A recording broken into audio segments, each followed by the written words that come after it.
दिलेली 131 कोटी रुपयांची मदत परत जाण्याच्या मार्गावर आहे। 2,41,892 शेतकऱ्यांनी अद्याप ई-केवायसी अपडेट केलेलं नाही, त्यामुळे त्यांची मदत प्रशासनाकडे पडू नये। मार्च अखेरपर्यंत ई-केवायसी अपडेट करण्याचं आवाहन प्रशासनाकडून करण्यात आले। अजित पवारांच्या अपघाताबाबतची एक महत्त्वाची बातमी आपण बघतोय। विमानातील ब्लॅक बॉक्स मधील माहिती रिकव्हर करायला सुरुवात झालेली आहे। यावेळेस एक महत्त्वाची बातमी आपण बघतोय। महत्त्वाची माहिती सध्या रिकव्हर करायला ब्लॅक बॉक्स मधून सुरुवात झालेली आहे। राज्यातील शेतकऱ्यांसाठी आज दिवसभराच्या सकाळच्या ठळक व झटपट बातम्या। शेतकऱ्यांसाठी अतिशय महत्त्वपूर्ण अपडेट आहे। सर्व जिल्ह्यातील महत्त्वपूर्ण अपडेट आहेत, त्यामुळे व्हिडिओला शेवटपर्यंत बघा, कुठेही स्किप करू नका। डीएपी खतांच्या किमती वाढणार असून केंद्रीय अर्थसंकल्पामध्ये आयात शुल्क माफी सवलत मागे घेण्यात आलेली आहे। केंद्रीय अर्थसंकल्पामध्ये अमोनियम फॉस्फेट आणि नायट्रो फॉस्फेटवरील आयात शुल्क माफी मागे घेण्यात आल्याने आता डीएपीसह डायमोनियम फॉस्फेट या श्रेणीमधील खते आणि संयुक्त खतांच्या किमती नियंत्रणासाठी केंद्र सरकार आणि आयातदार कंपन्यांची कसरत होणार आहे। 9 दिवसांमध्ये 450 क्विंटलवरती रेशीम कोशाची आवक झालेली असून बीड बाजार समितीमध्ये 800 रुपये प्रति किलोला दर मिळतोय।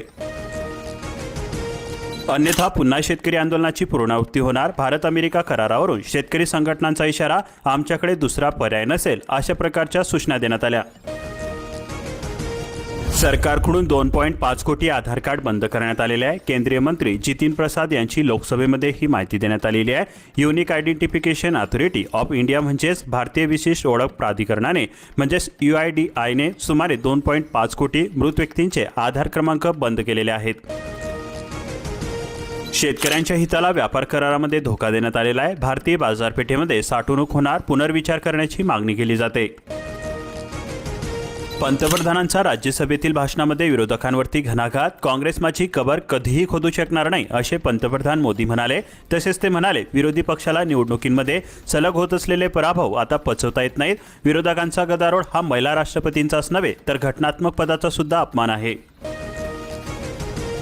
पंतप्रधानांसोबत काही घडले असते म्हणून त्यांना केली न येण्याची विनंती, लोकसभा अध्यक्षांचा हा दावा करण्यात आलेला आहे। काँग्रेसचे खासदार अनपेक्षित कृत्य करणार असल्याची होती ठोस माहिती। लोकसभेमध्ये राष्ट्रपतींच्या अभिभाषणावरील आभार प्रदर्शन प्रस्ताव पंतप्रधान मोदींच्या भाषणाविनाच मंजूर करण्यात आला। वैनगंगा नळगंगा नदीजोड प्रकल्प कामाला वर्षभरामध्ये सुरुवात होणार। विदर्भामधील 8 जिल्ह्यातील सिंचनाचे चित्र पालटणार। अकोला बुलढाण्याला हा लाभ मिळणार आहे। एरिस न आल्याने विद्यार्थ्याला अमानुष मारहाण करण्यात आली। बालक गंभीर जखमी झालेला असून ही गडचिरोलीमधील घटना आहे।